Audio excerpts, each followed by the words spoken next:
News, मैं हूं आपके साथ सोनिका सिंह। शुरुआत करते हैं बुलेटिन की। तमाम बड़ी खबरों से आपको रूबरू कराएंगे। सीधे उत्तराखंड ले चलते हैं। इस वक्त बड़ी जानकारी सामने आ रही है। उत्तराखंड में विधानसभा के मानसून सत्र का चौथा दिन और हंगामेदार रहने के आसार भी जताए जा रहे हैं। आज के दिन भी उत्तराखंड विधानसभा के मानसून सत्र का चौथा दिन है। आज 5 दिवसीय मानसून सत्र होना है और सदन की कार्यवाही हंगामेदार रहने के आसार जताए गए हैं। लगातार विपक्षी पार्टियां सरकार को घेरने में लगी है। बीजेपी को घेरने में विपक्षी पार्टियां लगातार लगी हुई है। कल सत्र में महंगाई भत्ते की घोषणा की गई थी और आज चौथा दिन है। सदन की कार्यवाही हंगामेदार रहने के आसार आज भी जताए जा रहे हैं। और जिस तरीके से बीते दिन महंगाई भत्ते की घोषणा की गई और आज भी बीजेपी को लगातार विपक्षी पार्टियां घेरने में जुटी हैं। तमाम मुद्दों को लेकर लगातार विपक्षी पार्टियां, कांग्रेस और तमाम अन्य दल जो इस वक्त सक्रिय है उत्तराखंड में, सभी बीजेपी सरकार को घेरने में जुटे हैं। और इसी बीच ये जानकारी भी है कि कई संगठन अपनी मांगों को लेकर विधानसभा कूच भी करेंगे, क्योंकि आज चौथा दिन है। 5 दिवसीय मानसून सत्र का अंतिम पड़ाव पर पहुंच चुका है। ऐसे में कई संगठन अपनी मांगों को लेकर विधानसभा कूच करने की तैयारी भी कर रहे हैं। साथ ही साथ आपको बता दें कि जिस तरीके से महंगाई और बेरोजगारी के मुद्दे को लेकर विपक्षी पार्टियां बीजेपी को घेर रही है। हमारे संवाददाता नवीन शुक्ला हमारे साथ जुड़ गए हैं। सीधे उनका रुख करेंगे।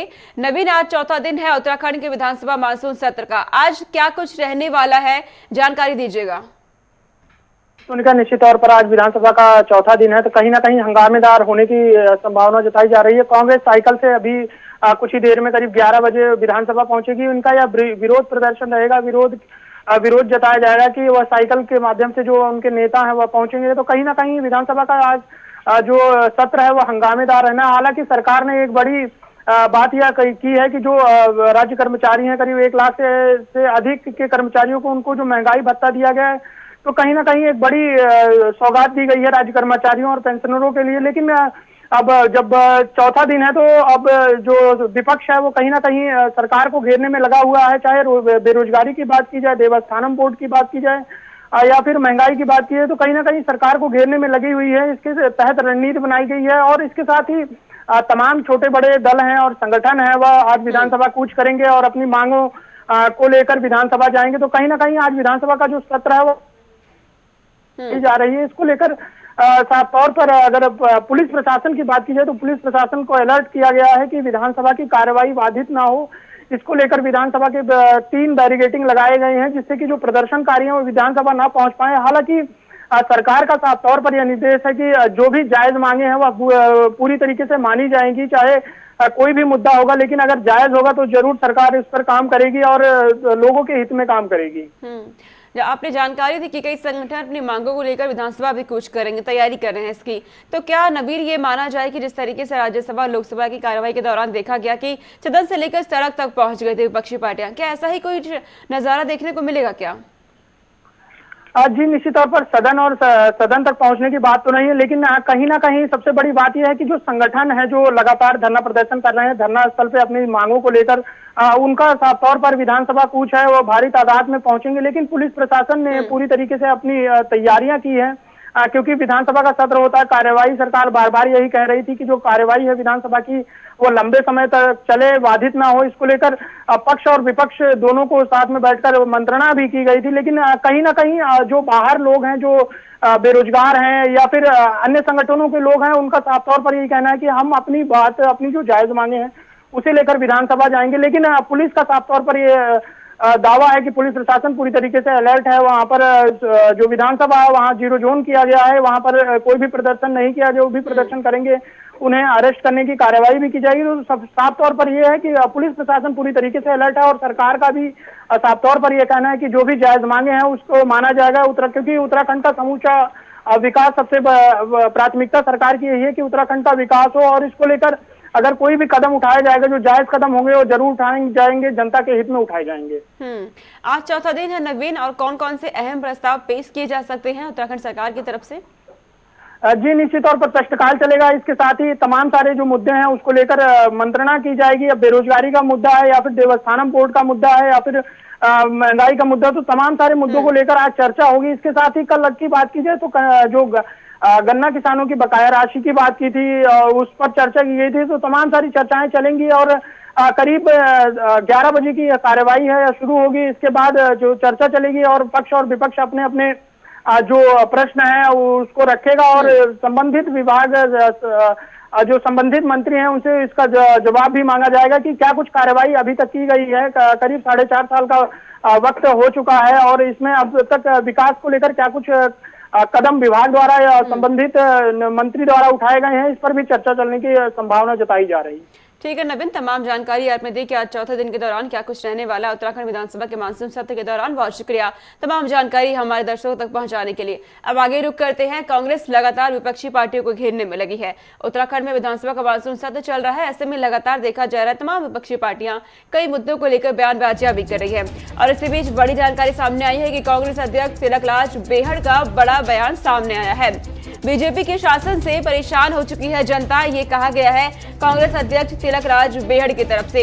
बेरोजगारी बढ़ती जा रही है, महंगाई चरम पर है, ये कांग्रेस की तरफ से कहा जा रहा है। लगातार निशाना साधा जा रहा है सरकार पर, भ्रष्टाचार का बोलबाला अपने जोर पर पहुंच गया है, ये कांग्रेस की तरफ से कहा गया है। लगातार विपक्षी पार्टियां और कांग्रेस तमाम मुद्दों को लेकर के बयानबाजियां करती नजर आ रही है। और एक बार फिर से अब कांग्रेस की तरफ से ये बयान सामने आया है कि जनता बीजेपी के शासन से परेशान हो चुकी है और साथ ही बेरोजगारी बढ़ रही है और महंगाई अपने चरम पर पहुंच गई है, ये कांग्रेस की तरफ से कहा जा रहा है। दरअसल कांग्रेस अध्यक्ष तिलकराज बेहड़ ने बड़ा बयान दे दिया है।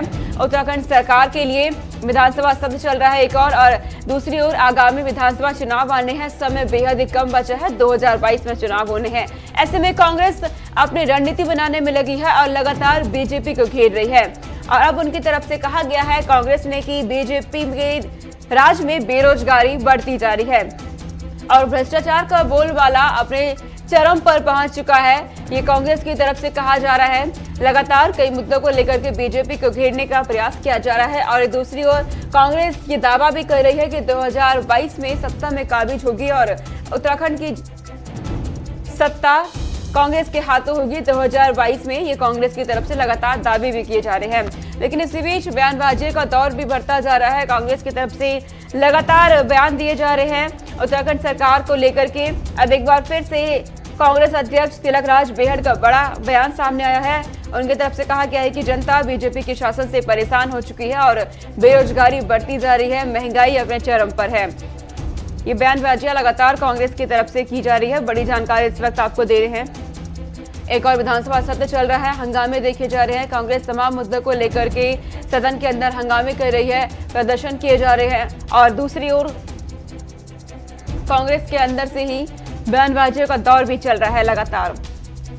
कांग्रेस अध्यक्ष तिलकराज बेहड़ का बड़ा बयान सामने आया है कि जनता बीजेपी के शासन से परेशान हो चुकी है और जनता त्रस्त है, ये कांग्रेस की तरफ से लगातार कहा जा रहा है।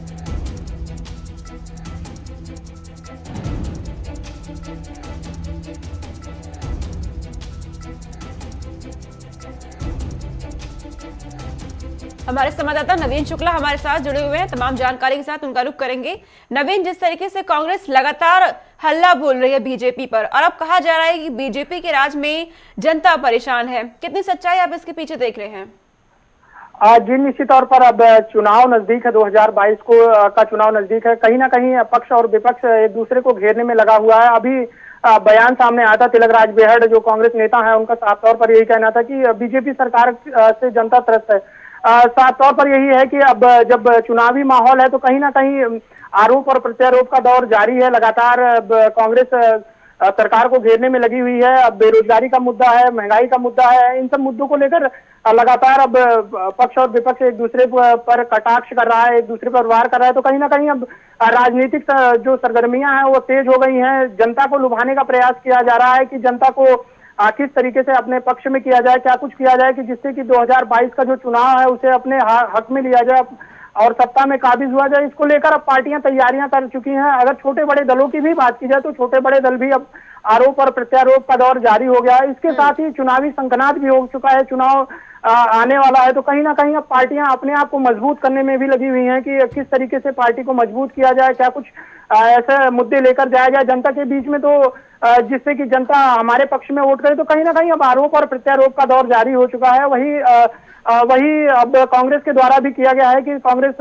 ये साफ तौर पर कहना है कि सरकार पूरी तरीके से फेल हो चुकी है। सरकार कोई भी वर्क नहीं कर रही है, काम नहीं कर रही है, बेरोजगारी बढ़ रही है, इसके साथ ही महंगाई बढ़ी है। तो कहीं ना कहीं अब ये चुनावी सरगर्मियों की वजह से ऐसा हो रहा है। लेकिन साफ तौर पर अब यह है, जनता किसके हक में वोट करेगी, जनता किस पे अपना दांव लगाएगी, वह अभी आने वाला चुनाव ही दिखाएगा। लेकिन जो सबसे बड़ा सवाल यह है कि पार्टियां अब अपने आप को मजबूत करने में लगी हुई हैं, संगठन मजबूत करने में लगी हुई है। तो सबसे बड़ी बात ये चुनाव की लेकर यही हो रहा है, चाहे कांग्रेस की बात की जाए, बीजेपी की बात की जाए, यूकेडी की बात की जाए या फिर आम आदमी पार्टी की बात की जाए, तो तमाम सारे दल अब आरोप और प्रत्यारोपों का दौर जारी है। ये जानकारी भी दीजिएगा नवीन कि कांग्रेस बूथ लेवल पर कितनी तैयार आपको नजर आ रही है। बयानबाजी तो की जा रही है, लेकिन अगर बात करें बूथ लेवल, क्या ग्रामीण इलाकों तक कांग्रेस पहुंच पाई है? आज जी निश्चित तौर पर संगठन को मजबूत करने की कवायद की गई है। इसके लिए नेताओं को भी अहम जिम्मेदारी दी गई है कि युवाओं को जोड़ा जाए, ग्राम स्तर तक जो लोग हैं ग्राम स्तर तक पहुंचे। और सबसे बड़ी बात यह होती है कि संगठन को मजबूत करने की कवायद अब कांग्रेस द्वारा तेज कर दी गई है। बैठकों का दौर जारी है, लगातार बैठकें हो रही हैं। अहम जिम्मेदारी दी गई है कि किस तरीके से जनता के बीच में जाया जाए और जनता को अब कांग्रेस द्वारा जो पिछले सरकारों में काम किए गए हैं उसकी बात, संगठन को मजबूत करने में लगी हुई है। कांग्रेस का साफ तौर पर यही निर्देश है कि सबको साथ में लेकर चलना है, संगठन को मजबूत करके चलना है। पदाधिकारियों को अहम जिम्मेदारी दी गई है।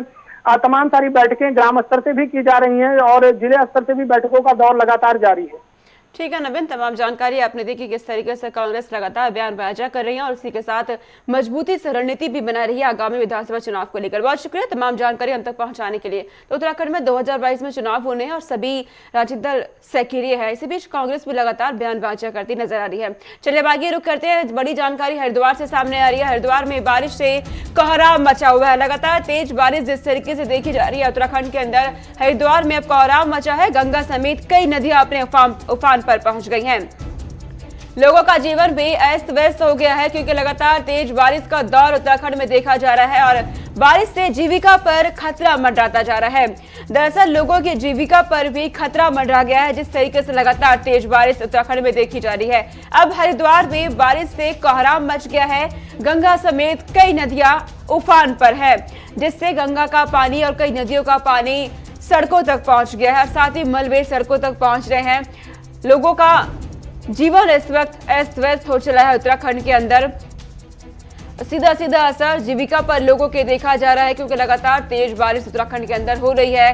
पल पल मौसम उत्तराखंड का लगातार बदल रहा है जिससे लोगों को बेहद परेशानी हो रही है, खासकर ग्रामीण इलाकों को।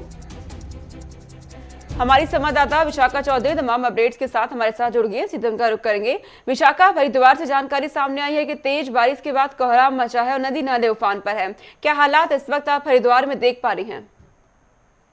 जी बिल्कुल सोनिका, राजधानी देहरादून के साथ ही हरिद्वार में जिस तरीके से गंगा का जो कह सकते हैं कि लेवल है वो खतरे के निशान से ऊपर बह रहा है और कई जगहों पर जहां पर गंगा की जो पहुंच थी वो भी नहीं थी और एक तरीके से सूखा वहां पर रहता था, उसमें भी जो पानी है वो कई फीट तक आकर भरा है और जहां तक लोगों के जो एक तरीके से कह सकते हैं कि आश्रय बनाए गए थे वहां तक भी जो गंगा का जलस्तर है वो आया है। कई गाड़ियों के बहने की जो खबरें हैं वो प्रशासन के पास है और गाड़ियां बहकर हर की पौड़ी तक पहुंच रही है। इस तरीके का जो फिलहाल स्थिति है वो हरिद्वार में बनी हुई है क्योंकि जिस तरीके से हम हरिद्वार की बात करते हैं तो जाहिर तौर पर गंगा किनारे एक तरीके से जो जिला है हरिद्वार वो बनाया गया है और बसा हुआ है और जब बारिश का जो फिलहाल जिस तरीके से बारिश ने कोहराम मचाया हुआ है तो जाहिर तौर पर गंगा का जो जलस्तर है वो खतरे के निशान से ऊपर है जिसका सीधा असर जो हरिद्वार के स्थानीय इलाके हैं जहाँ पर लोग रह रहे हैं वहां पड़ता है और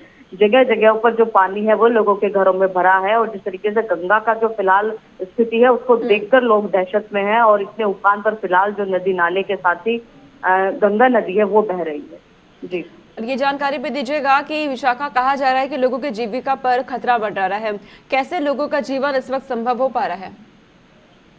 जी बिल्कुल सोनिका, बीते जिस तरीके से 2 से 3 दिन से लगातार राज्य में बारिश हो रही है, तो जाहिर तौर पर जो लोग हैं उनकी रोजमर्रा की जो जिंदगी है, चाहे वो रोजगार है या अन्य जो सुविधाएं हैं, उनको मुहैया कराने में जाहिर तौर पर जो आम आदमी है उनको परेशानियों का सामना करना पड़ता है। और ऐसे लोग जिनको जो अपने दिन प्रतिदिन के जो काम होते हैं, चाहे वो मजदूर वर्ग है या अन्य लोग हैं, जिनकी जो दिनचर्या है वो दिन प्रतिदिन के काम से चलती है, तो जाहिर तौर पर इस मौसमी बारिश ने कह सकते हैं कि ऐसे लोगों का जो एक तरीके से रोजगार है वो छीन लिया है। और कई हफ्तों से ऐसे लोग जो हैं वो ठीक से काम नहीं कर पाए हैं और ऐसे लोगों को अपना गुजारा चलाना भी मुश्किल है। तो जाहिर तौर पर ऐसे लोगों के लिए जीविका का जो एक संकट है वो भी खड़ा हो गया है। और मौसम के चलते जिस तरीके से जो आम आदमी के साथ साथ जो लोग जिनके पास घर नहीं है और जो लोग झुग्गी झोपड़ियों में रहते हैं, हरिद्वार में ऐसे बहुत सारे जो लोग हैं और एक बड़ी बस्ती देखी जाती है जहाँ पर लोग झुग्गी झोपड़ियां बनाकर रहते हैं। इस बारिश के चलते फिलहाल उन लोगों की जो जीविका है, उन लोगों की जो स्थिति है वो बहुत दयनीय है और तमाम चीजें फिलहाल उत्तराखंड में इस मौसम के हालात को देखने के लिए मिल रही है। तो क्या विशाखा, प्रशासन की तरफ से क्या कोई व्यवस्थाएं उनके लिए की जा रही है, लोगों के लिए जिनकी जीविका पर इस वक्त खतरा मंडरा गया है? जी बिल्कुल सोनिका, प्रशासन की तरफ से ऐसे लोगों को राशन और अन्य सामग्री जरूर पहुंचाई गई है, लेकिन जिस तरीके से उनका जीवन फिलहाल अस्त व्यस्त है, वो फिलहाल उसके लिए कोई जो बंदोबस्त है वो सरकार के द्वारा नहीं किया गया। और क्योंकि ऐसे लोगों की जो संख्या इतनी ज्यादा है, तो प्रशासन को भी जाहिर तौर पर अगर ऐसे लोगों के लिए कुछ करना है तो उसके लिए सरकार की जो एक तरीके से कहिए कि कोई जो एक तरीके से सरकार का जो वादा है वो चाहिए होगा। प्रशासन इतने बड़े लेवल पर आपको रोकना चाहेंगे बीच में, बड़ी जानकारी इस वक्त सामने आ रही है।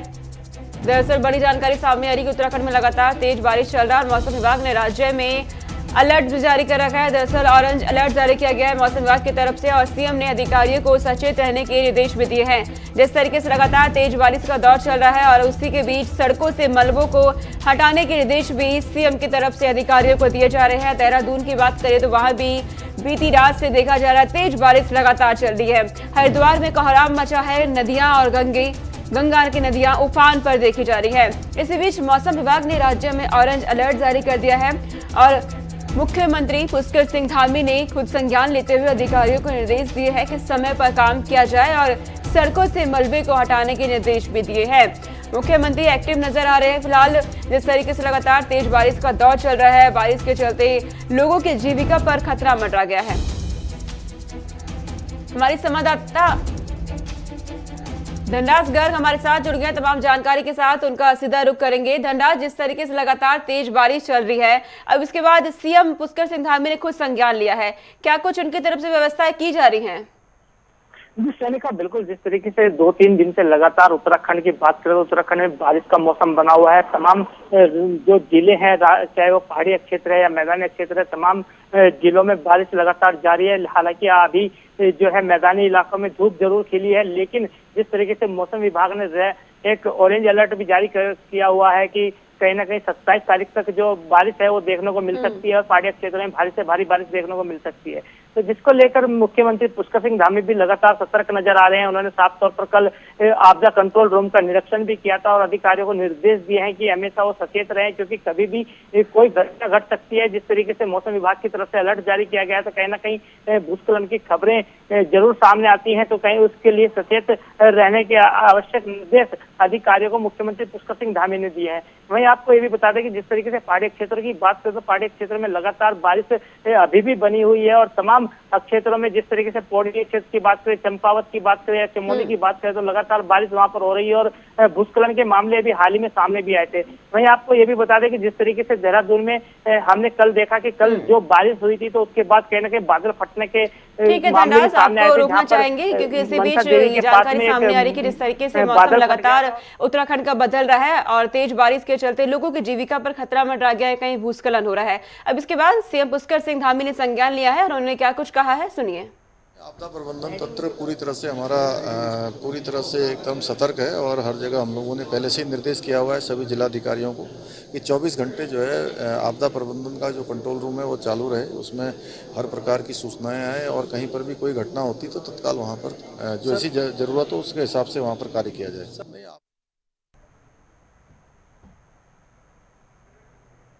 चलिए आगे रुक करते हैं। उत्तराखंड में कोरोना के मामले अब बेहद सामान्य होने लगे हैं, क्योंकि आंकड़े बहुत कम नजर आ रहे हैं। अब उत्तराखंड में कोरोना के मामले लगातार कम होने लगे हैं।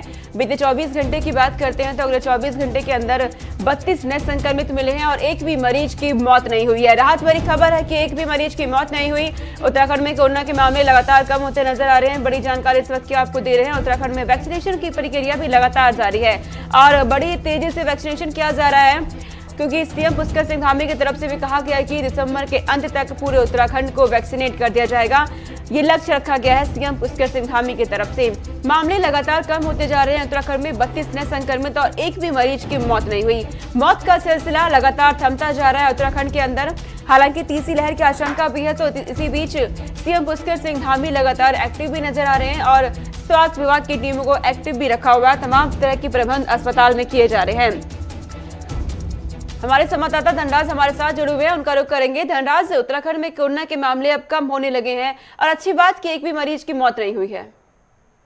जी सोनिका, बिल्कुल भले ही उत्तराखंड में कोरोना के मामले कम हो गए हों, जिस तरीके से देखा गया है कि 24 घंटे में जो मामले सामने आए हैं संक्रमित, जो 32 मामले कुल निकलकर सामने आ रहे हैं। हालांकि राहत की बात है कि किसी भी व्यक्ति की अभी तक मौत नहीं हुई है काफी समय से, तो कहीं ना कहीं एक राहत की बात जरूर है। लेकिन मुख्यमंत्री पुष्कर सिंह धामी लगातार इस पर भी नजर बनाए हुए हैं और साफ तौर पर वो अधिकारियों को निर्देश भी इसमें देते रहते हैं। समय समय पर बैठ के भी वो लगातार करते रहते हैं। स्वास्थ्य विभाग के साथ उन्होंने बैठक की थी, तो साफ तौर पर स्वास्थ्य विभाग को भी निर्देशित किया था कि किसी भी तरह की लापरवाही न बरती जाए, क्योंकि तीसरी लहर का अंदेशा लगातार जताया जा रहा है। और उसमें साफ तौर पर यही कहा जा रहा है कि जिस तरीके से बच्चों पर प्रभावित जरूर होगी, तो उससे निपटने के लिए सरकार जरूर सतर्कता बरत रही है और साफ तौर पर जो अस्पताल है उनमें व्यवस्थाएं दुरुस्त करने के निर्देश भी मुख्यमंत्री पुष्कर सिंह धामी ने दिए हैं। वहीं आपको ये भी बता दें कि लगातार कोरोना कर्फ्यू भी उत्तराखंड में जारी है। जिस तरीके से अभी हाल ही में मुख्यमंत्री पुष्कर सिंह धामी ने कोरोना कर्फ्यू को बढ़ाकर 31 अगस्त तक कर दिया है, तो कहीं ना कहीं जो पाबंदियां हैं वो लगातार जारी रहेंगी। वहीं बॉर्डरों की बात करें तो बॉर्डरों पर भी लगातार चेकिंग अभियान जारी है। जो बाहर से आने वाले राज्य से लोग हैं वो अपनी कोरोना निगेटिव की रिपोर्ट लेकर ही एंट्री कर पाएंगे, या फिर जिनको दोनों डोज वैक्सीन की लग चुकी है वो वही एंट्री उत्तराखंड में कर पाएंगे। वहीं यदि वैक्सीनेशन की बात करें सोनिका, तो वैक्सीनेशन का कार्य भी लगातार अभियान जारी है। और जिस तरीके से मुख्यमंत्री पुष्कर सिंह धामी ने एक लक्ष्य रखा है कि दिसंबर तक सभी उत्तराखंड वासियों को वैक्सीन लग जाएगी, तो कहीं ना कहीं उस अभियान की जो तेजी देखने को मिल रही है वो लगातार तेजी में अभियान चल रहा है। जी एक जानकारी दीजिएगा ये भी धनराज कि अब लोग कितने सतर्क हो गए हैं और कितने सावधान आपको नजर आने लगे हैं। जी बिल्कुल सोनिका, जिस तरीके से यदि जनता की बात करें तो जनता जरूर जागरूक होती नजर आ रही है, क्योंकि जिस तरीके से दूसरी लहर में हमने देखा कि काफी लोगों की मौत भी हो गई थी और काफी लोग बीमार भी हुए थे, तो कहीं ना कहीं उसको देखते हुए तीसरी लहर में जनता जरूर जागरूक हुई है। और तमाम यदि बाजारों में निकल रहे हैं तो वो मास्क लगाकर निकलते हैं, सोशल डिस्टेंसिंग का पालन भी जरूर करना होता है, तो वो उसका भी ध्यान रखते हैं। लेकिन ठीक है धनराज, लोग पालन भी कर रहे हैं, प्रशासन भी तमाम व्यवस्थाएं कर रहा है कोरोना को लेकर। बहुत शुक्रिया तमाम जानकारी हम तक पहुंचाने के लिए। आगे रुक करते हैं, अब आपको सीधा हरिद्वार ले चलते हैं। दरअसल हरिद्वार के जवालपुर से खबर सामने आई है कि एक एक्सिस बैंक की नई ब्रांच का उद्घाटन हुआ है और कई तरह के कार्यक्रम इस बीच किए गए। हरिद्वार के जवालपुर में एक्सिस बैंक की नई ब्रांच का उद्घाटन हुआ। मुख्य अतिथि के रूप में हरिद्वार के एसएसपी सेंथिल अब्बुदई कृष्णराज पहुंचे। एक्सिस बैंक के सर्किल हेड रघुवीर सिंह चौहान ने ग्राहकों को अच्छी सर्विस उपलब्ध कराने का भरोसा दिया। उन्होंने कहा कि यह ब्रांच लघु उद्योगों, कृषि उद्योगों, विदेशी व्यापार करने की सहूलियत सहित ग्राहकों को लॉकर की सर्विस भी उपलब्ध कराएगी। तस्वीरें आप देख रहे हैं, एक्सिस बैंक की नई ब्रांच का उद्घाटन किया जा रहा है। तमाम लोग इस वक्त मौजूद हैं और मुख्य अतिथि के रूप में हरिद्वार के एसएसपी सेंथिल अब्बुदई कृष्णराज पहुंचे। कि ये ज्वालापुर का जो क्षेत्र है वो एक बहुत बड़ा क्षेत्र है और इसमें अभी प्राइवेट बैंकों का पूरी तरह से अगर आप देखेंगे तो अभी आगमन नहीं हुआ। सिर्फ यहाँ पे एक ही प्राइवेट बैंक है जो कि HDFC बैंक है। अब एक्सिस बैंक का जो खुलने से यहाँ पे रहेगा कि हम लोग कस्टमर को बेटर सर्विस देंगे। जो हमारा डिजिटल प्लेटफॉर्म है एक्सिस मोबाइल एप्लीकेशन है, जो कि इंडस्ट्री की सबसे बेस्ट मोबाइल एप्लीकेशन है, आज नहीं पिछले 10 साल से, तो वो हम लोग उसके माध्यम से कस्टमर का जो काम है जो डिजिटल वे से कराएंगे। और एक्सिस बैंक यहाँ मार्केट में जैसे कि व्यापारी लोगों का मार्केट है, तो हम लोगों के पास यहाँ पे एंड्रॉइड मशीन है, स्वैप मशीन, बाकी सब हम लोग लिमिट्स वगैरह, लोन वगैरह, इन सब की फैसिलिटीज जो एक व्यापारी को चाहिए होती है अपना बिजनेस आगे ग्रो करने के लिए, वो सब हम पूरी करेंगे। तो चलिए इस बुलेटिन में इतना ही, लेकिन खबरों का सिलसिला लगातार जारी है। देखते रहिए गुलिस्तान न्यूज। नमस्कार।